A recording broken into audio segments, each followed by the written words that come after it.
오늘은 창세기 12장의 내용을 살펴보려고 합니다.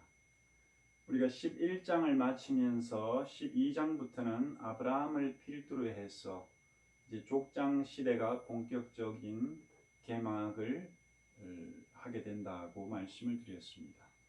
아브라함이 본격적으로 성경 무대 위에 등장하는 것이 이제 창세기 12장부터입니다. 12장은 크게 두 부분으로 되어 있습니다. 전반부는 아브라함이 하나님의 부르심에 순종하여 나아가다가 가나안에 도착하는 내용이 되겠고, 후반부는 애굽으로 내려갔다가 쫓겨나는 그런 장면이 소개되고 있습니다. 12장 전체의 내용을 먼저 한번 들여다본 다음에 오늘 3절 중심으로 말씀을 적용하려고 합니다. 12장 1절입니다. 여호와께서 아브라함에게 이르시되 너는 너의 고향과 친척과 아버지의 집을 떠나 내가 네게 보여줄 땅으로 가라. 이 말씀이 하나님으로부터 아브라함에게 주어진 그 때는 언제일까요? 아브라함은 아버지 데라와 함께 우르를 떠나서 하란에 도착해서 살다가 이제 데라가 죽은 상황입니다. 11장의 마지막 절은 이러합니다. 데라는 나이가 205세가 되어 하란에서 죽었더라. 그리고 12장 1절이 등장합니다. 자, 이렇게 보면은 하나님께서 아브라함에게 말씀하신 것이 하란에서 일어난 것처럼 그렇게 연결되어 보입니다. 그런데 사도행전 7장에 보면은 스데반이 설교하는 장이죠. 사도행전 7장.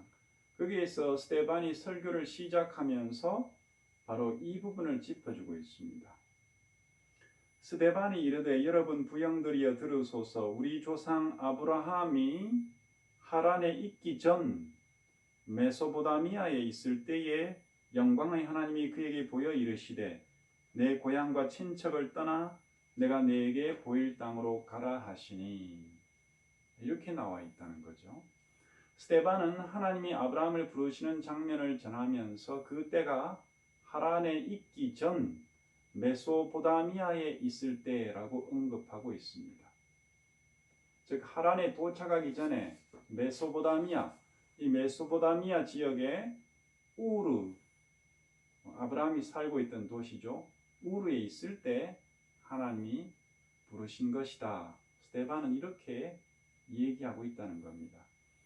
전체 정황을 이렇게 그려보면 다음과 같습니다.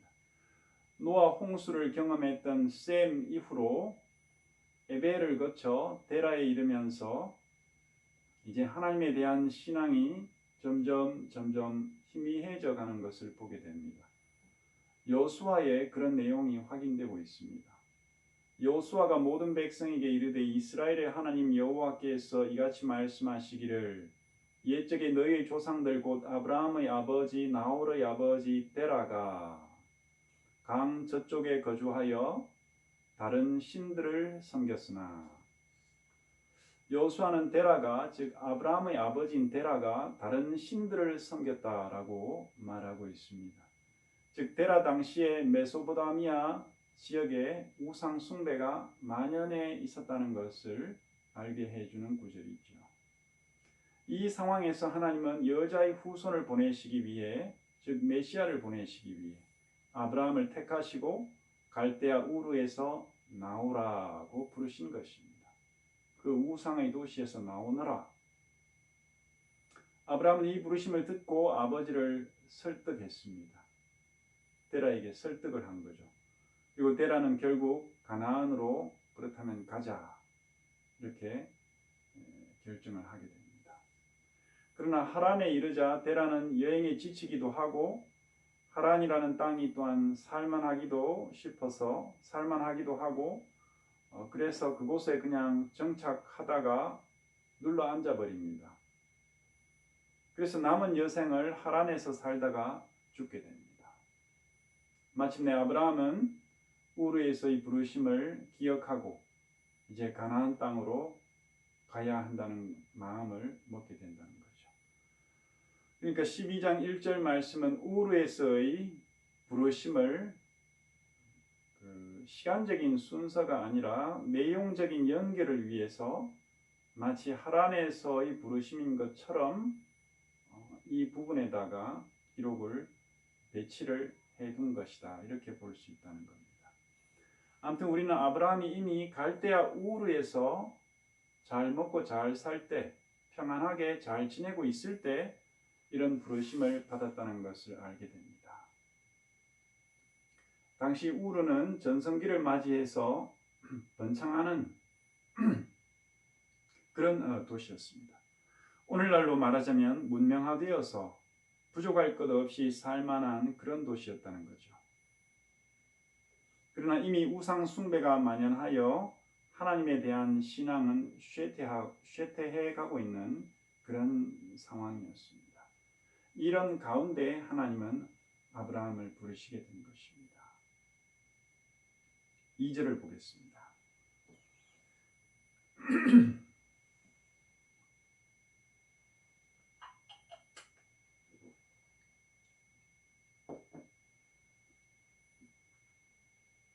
이 절은 다음과 같습니다. 내가 너로 큰 민족을 이루고 네게 복을 주어 내 이름을 창대하게 하리니 너는 복이 될지라.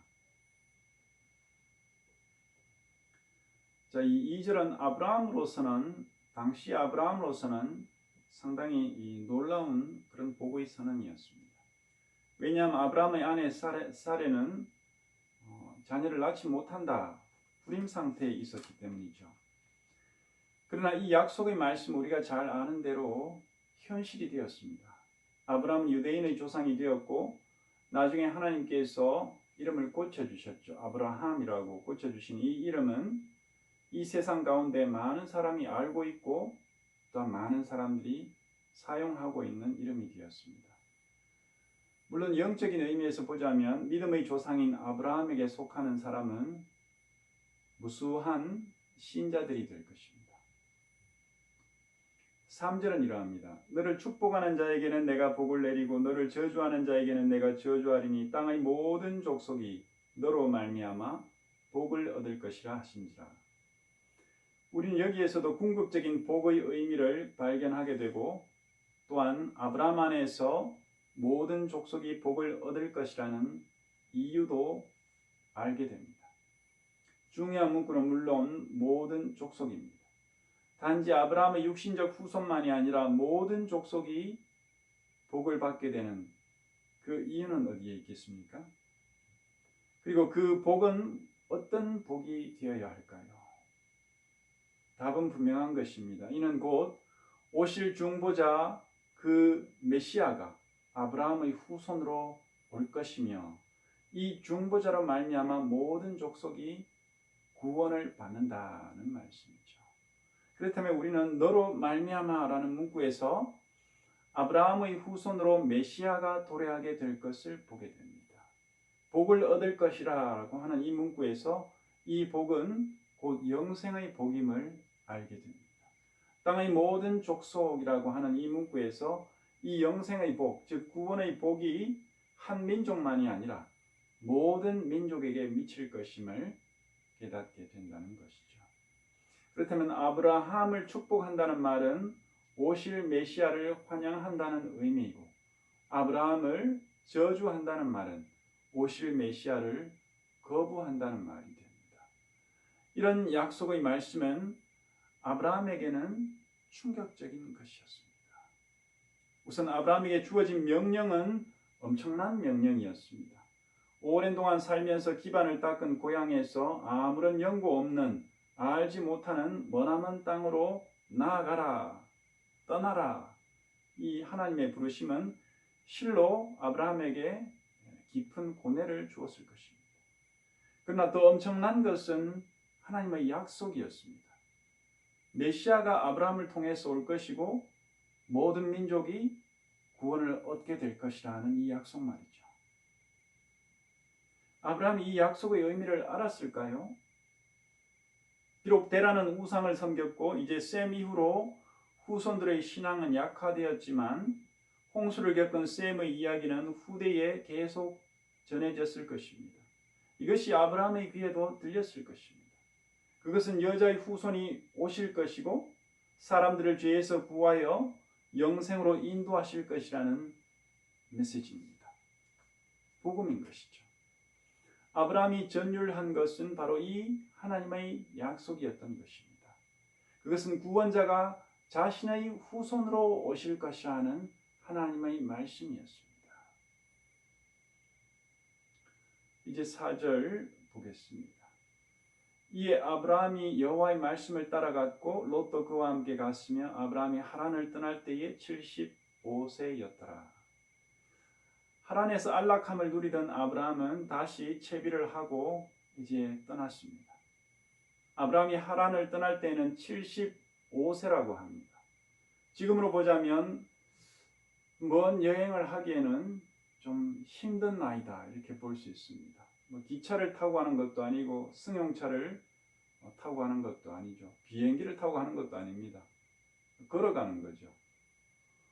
그러나 아브라함이 175세에 죽은 것을 감안하자면 75세가 지금의 연령과 정비례하지는 않을 것이다 이렇게 봅니다.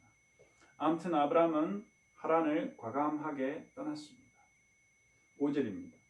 아브라함이 그의 아내 사레와 조카 롯과 하란에서 모은 모든 소유와 얻은 사람들을 이끌고 가나안 땅으로 가려고 떠나서 마침내 가나안 땅에 들어갔더라. 5절은 이제 부연 설명과 결과입니다. 아내와 조카와 모든 소유와 또 함께 지내던 모든 사람들을 다 이끌고 그렇게 나아갔습니다.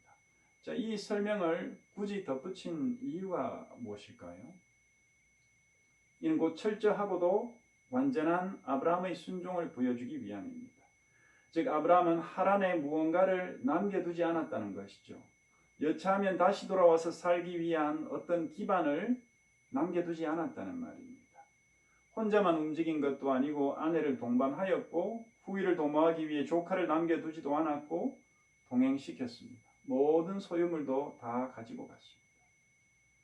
이는 곧 가나안에서 승부를 걸겠다는 아브라함의 결연한 의지를 보여주는 것입니다. 이제는 가나안에 들어가서 가나안의 토착민이 되겠다. 가나안에 속한 사람이 되겠다.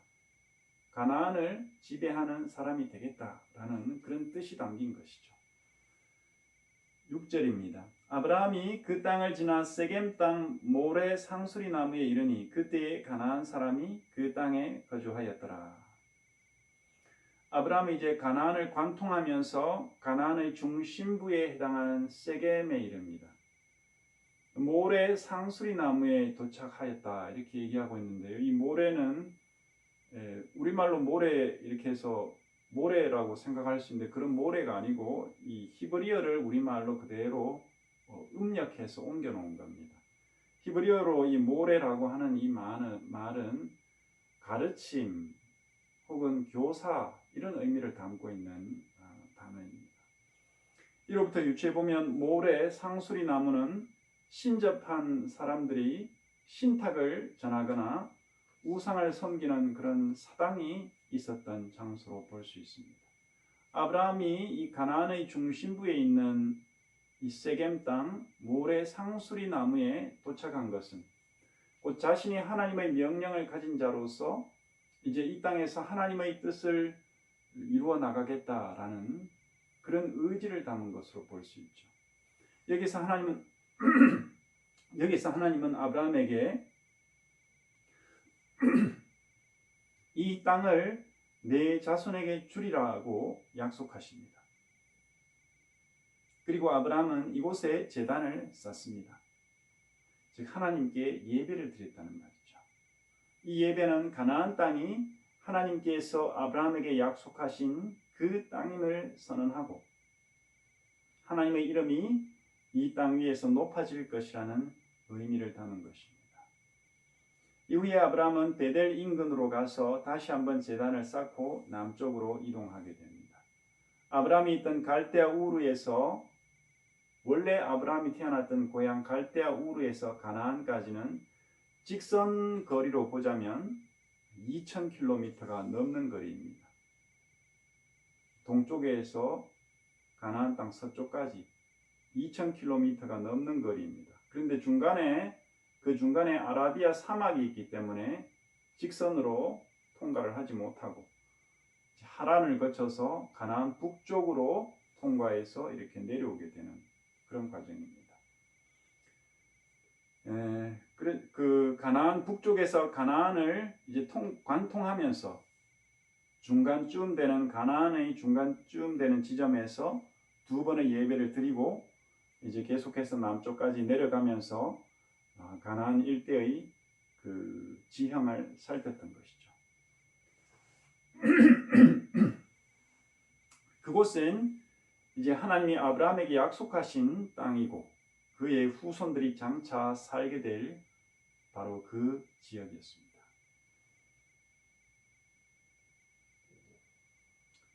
다만 우리는 오늘 이 6절 말씀에서 그 과정이 순조롭지는 않을 것이라는 것을 전망하게 됩니다.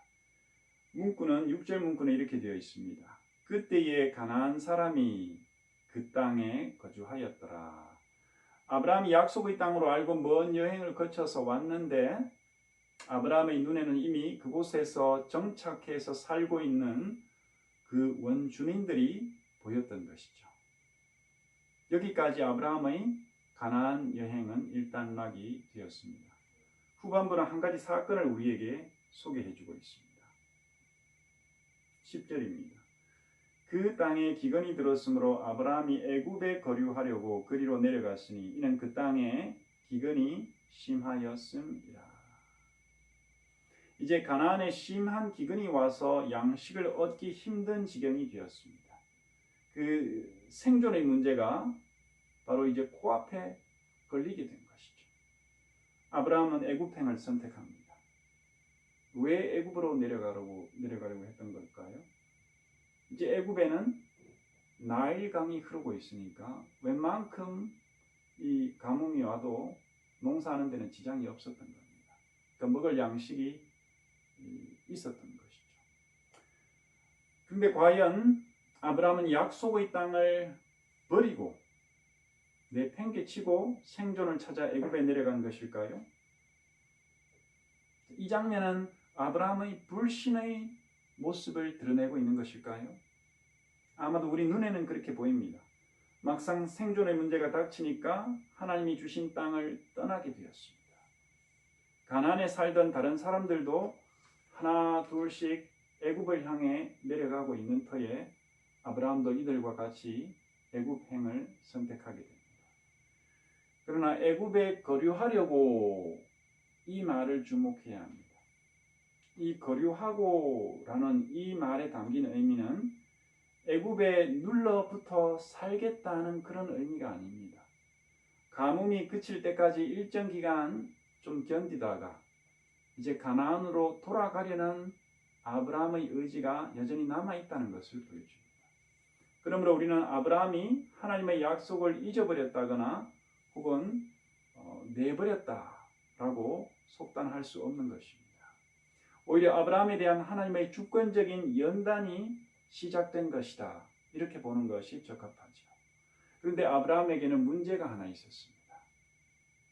어떤 문제일까요? 부인 아브라함의 아내 사레의 미모가 출중했던 것이 문제였습니다. 왜 그것이 문제가 되었을까요? 아브라함은 사레의 미모 때문에 자신의 목숨이 위태롭게 될 것을 걱정한 것입니다. 나쁜 사람들이 나타나서 사레를 빼앗고 자신을 죽이지 않을까 하는 그런 염려였습니다. 당시 사레는 이미 65세를 넘긴 상태였습니다. 요즘으로 말하자면 할머니라고 할 수 있겠죠. 그런데 당시 정황으로 보자면 요즘의 한 40대 정도, 그 정도 되었을 것으로 짐작됩니다. 아무튼 아브라함의 걱정은 인간적인 계략을 꾸미는 데 이릅니다. 즉 애굽 사람들이 사레를 부인이 아니라 여동생으로 알게 하라는 주문이었습니다. 이것이 완전히 틀린 사실은 아닌데 왜냐하면 실제로 사레는 이 아브라함의 이복 동생이었기 때문입니다. 이 사실은 창세기 20장에 기록되어 있습니다. 아브라함의 말인데요. 그는 정말로 나의 이복 누이로서 내 아내가 되었습니다. 말하자면 남매지간이었던 겁니다. 이복 여동생이었던 거죠. 그러나 어쨌든 사레는 아브라함의 아내가 분명했는데도 불구하고 이 사실은 감추고 있는 겁니다. 비록 사레가 누이인 건 여동생인 건 맞지만 아내였던 것이거든요. 근데 이 사실을 감추기 위해서 이제 여동생이다 이렇게 얘기하라 했던 겁니다. 결국 애굽 왕인 바로는 사레를 왕궁으로 끌어들이고 아브라함에게는 후한 선물을 하사합니다. 여동생이라 그러니까 그랬던 거죠. 그러나 이 일이 이것으로 끝나지는 않았습니다. 하나님께서 주권적으로 개입하시고 큰 재앙을 내리시고 그때 이제 바로가 실상은 사레가 아브라함의 아내인 것을 깨닫게 되었습니다. 그리고는 사레를 돌려보내죠. 그리고는 아브라함을 꾸짖고 쫓아갑니다. 우린 여기에서 초라해진 아브라함의 모습을 봅니다. 단지 초라한 모습만은 아닙니다. 이 한편 이 사건은 하나님의 주권적인 역사로 이루어진 의미 있는 일입니다. 우선 우리는 아브라함이 기근을 피해서 애굽으로 내려간 것이 완전한 불신이나 배신과는 거리가 멀다는 것을 알게 됩니다. 그 다음 아브라함의 계략은 어떤가요? 자신의 아내에게 거짓말을 주문하고 아내의 인생을 담보로 해서 자신의 생명을 건지고자 한 아브라함의 모습은 어떻습니까? 겁쟁이, 비열한 사람, 이기주의자는 아닐까요? 겉보기에는 그렇습니다. 아브라함의 주문에 대해서 사레의 반응이 기록되지 않은 이유는 무엇일까요? 이 사건을 조금 다른 시선에서 볼 수 있을까요? 아브라함은 자손의 복을 약속하신 하나님을 기억했을 것입니다. 큰 민족을 이루게 하겠다는 하나님의 약속이죠. 더 중요한 것은 메시아가 자신의 후손으로 오실 것이라는 약속이었습니다. 그렇다면 아브라함은 아직 자녀가 없는 상황에서 자신을 위험에 빠뜨리는 것이 이 약속의 성취를 가로막지는 않을까 염려했던 것입니다. 이것이 아브라함이 사레를 위험에 내몰면서도 자신의 목숨을 건지려고 했던 진정한 이유였을 것입니다. 그러므로 아브라함의 계략은 불신의 증거나 겁쟁이 이기주의자의 모습을 드러내는 것만은 아닐 것입니다. 하나님은 아브라함의 그 속마음을 아셨을까요? 그렇습니다. 하나님은 아브라함의 그 속마음을 아셨고 곧장 사레를 구출하셨을 뿐만 아니라 많은 재물까지도 얻게 하셨습니다. 하나님은 구원의 역사를 주권적으로 친히 이루신 것입니다. 또한 이 사건은 역사적인 중요성을 가집니다. 다름 아니라 바로 출애굽의 예표가 되는 중요한 사건입니다.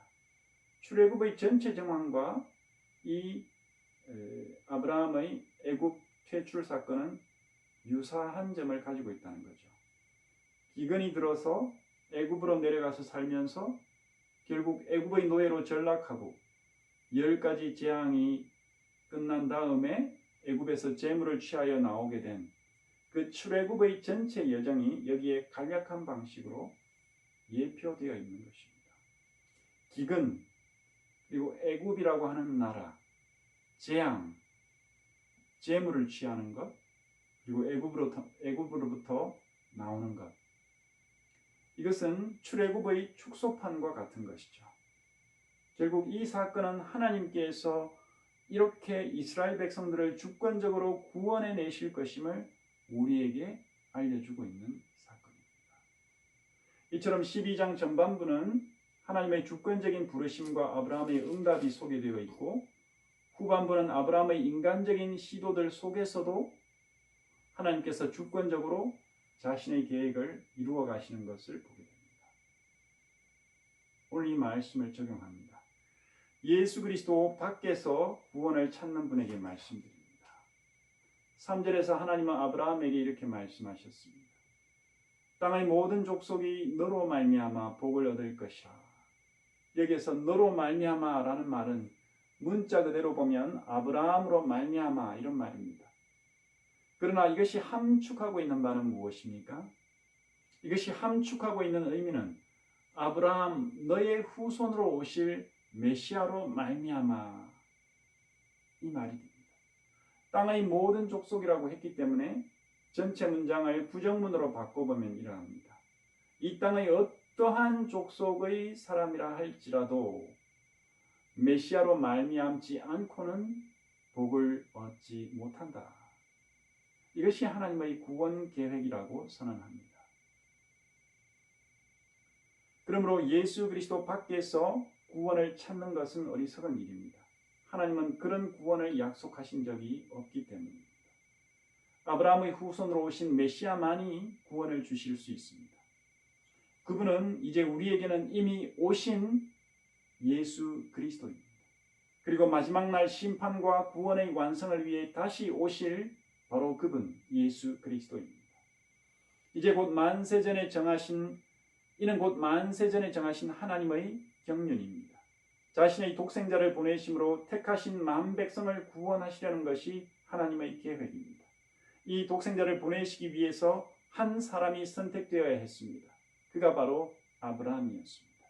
그러므로 아무라도 아브라함으로 말미암지 않고는 구원을 받을 수 없게 된 것입니다. 그러므로 아브라함의 후손으로 오신 이 메시아 예수님을 믿으십시오. 만세전에 작정하시고 역사 속에서 여자의 후손을 보내시고자 일하신 하나님의 손길을 보십시오. 기근 속에서 애굽으로 내려가고 사례를 누이라고 속임으로 목숨을 부지하려고 했던 아브라함을 한번 보십시오. 그런 중에서도 하나님은 자신의 구원자를 보내시기 위해 아브라함을 구원하시고 출애굽의 그림자를 미리 보여주신 것을 생각해 보십시오. 이 하나님이 구원자가 아니라면 누가 구원자이겠습니까? 이 하나님이 보내시는 중보자가 아니라면 누가 우리의 죄를 담당하시고 구원하실 중보자란 말입니까? 하나님께서 자신의 주권에 따라 정하신 아브라함이 아니라면 누가 오실 메시아를 위한 길이 될 수 있단 말입니까? 그러므로 누구든지 세상 열방의 어떤 족속의 사람이든지 예수 그리스도께로 오는 사람만이 복을 받습니다. 이것이 하나님의 뜻이고 아브라함에게 계시된 대로 아브라함의 후손으로 오신 예수님이 또한 친히 말씀하셨습니다. 하나님이 세상을 이처럼 사랑하사 독생자를 주셨으니 이는 저를 믿는 자마다 멸망하지 않고 영생을 얻게 하려 하십니다. 예수님이 말씀하신 이 구원의 계획은 이미 아브라함에게 전해진 소식이었습니다. 아브라함은 이 사실을 깨닫고 하나님의 말씀에 순종하여 가나안으로 나아갔습니다. 그리고 그는 예수님을 믿는 모든 사람을 자신의 후손으로 맞아들이게 되었습니다. 이 진리는 갈라디아서에 기록된 그대로입니다. 또 하나님이 이방을 믿음으로 말미암아 의로 정하실 것을 성경이 미리 알고 먼저 아브라함에게 복음을 전하되 모든 이방인이 너로 말미암아 복을 받으리라 하였느니라. 그러므로 믿음으로 말미암은 자는 믿음이 있는 아브라함과 함께 복을 받느니라. 그러므로 오십시오. 오늘 이 복음을 듣고 예수님께로 오십시오. 지금 이 시간 예수님을 믿으십시오. 죄인을 위해 십자가 지시고 대신 죽으신 중보자를 당신의 구원자로 받으십시오. 성부께 죽기까지 순종하심으로 우리를 위한 의가 되신 예수님께 자신을 내어 드리십시오. 그리하여 멸망의 늪에서 나와 복의 대상이 되십시오. 구원이 마치 자신의 의로운 행위에 달린 것으로 믿는 분에게 말씀드립니다. 아브라함에게 무슨 선한 것이 있었습니까? 아브라함의 아버지 데라는 우상을 섬기는 사람이었습니다. 아브라함은 세상적으로는 안정된 가정일지 몰라도 신앙적으로는 그렇지 못했습니다. 아브라함이 하나님께 잘 보인 것이 하나라도 무언가 있는 것도 아니었습니다. 노아처럼 의인으로 칭송받는 사람도 아니었습니다. 그런데도 하나님은 아브라함을 선택하시고 복을 주셨습니다. 이것은 하나님의 주권적인 은혜의 역사입니다. 겉으로 보면 아브라함은 굶주릴 때 자신의 판단대로 약속의 땅을 떠나서 애굽으로 내려가 버린 불신을 보인 사람입니다. 자신의 아내에게 거짓말을 시키고 자신의 생존을 유지하려고 했던 이기주의자입니다. 그럼에도 불구하고 하나님은 개입하시고 일하셔서 아브라함을 구해내셨습니다. 아브라함의 삶은 온전하지 못했습니다. 그럼에도 불구하고 하나님은 아브라함을 사랑하셨습니다. 아브라함이 한 것은 하나님의 약속을 믿은 것뿐입니다. 아브라함 자신의 후손으로 오실 그 중보자를 믿음으로 받아들였습니다. 그러나 그 믿음마저도 우상의 땅에서 자라난 아브라함 안에서 저절로 나온 것이 아니라 하나님께서 주신 선물이었습니다. 그러므로 아브라함은 오직 은혜로, 오직 믿음으로 구원받은 것이 분명합니다. 아브라함이 그랬다면 우리도 마찬가지입니다. 그리고 당신도 마찬가지입니다. 당신의 행위가 아니라 그리스도의 행위 때문에 구원받은 것입니다. 그리고 우리는 그리스도의 행위의 의로움을 믿음으로 전달받습니다. 우리의 믿음은 그리스도의 의를 전달받는 수단입니다. 그리고 그 믿음의 수단마저도 하나님께서 은혜로 주시는 선물입니다. 그러므로 당신의 평생에 이 믿음을 간직하십시오. 그리고 아브라함의 후손으로 오신 그리스도께만 당신의 눈을 고정하십시오. 그러한다면 당신도 넉넉히 구원을 받을 것입니다. 아멘.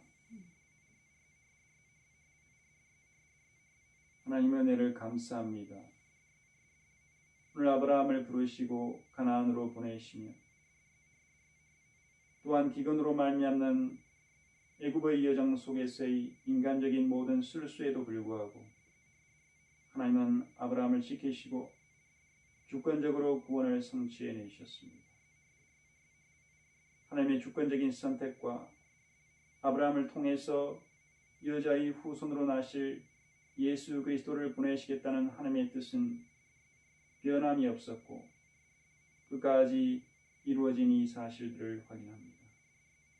하나님의 크신 그 구원의 계획과 그 광대한 구원의 드라마가 우리 눈앞에 보이고 그것이 역사와 또 성경을 통해서 증명되어지고 우리 눈앞에 보여지는 것을 볼 때에 이미 오신 예수 그리스도를 우리가 구원자로 믿지 아니할 수 없고 우리의 중보자로 영접하지 아니할 수 없음을 고백합니다. 이 그리스도를 보내시고 우리를 구원하신 하나님을 찬송합니다. 우리의 평생에 이 예수 그리스도를 믿게 하신 하나님의 은혜를 감사하며 하나님의 말씀대로 살아갈 수 있도록 은혜 베풀어 주옵소서. 예수님의 이름으로 기도합니다.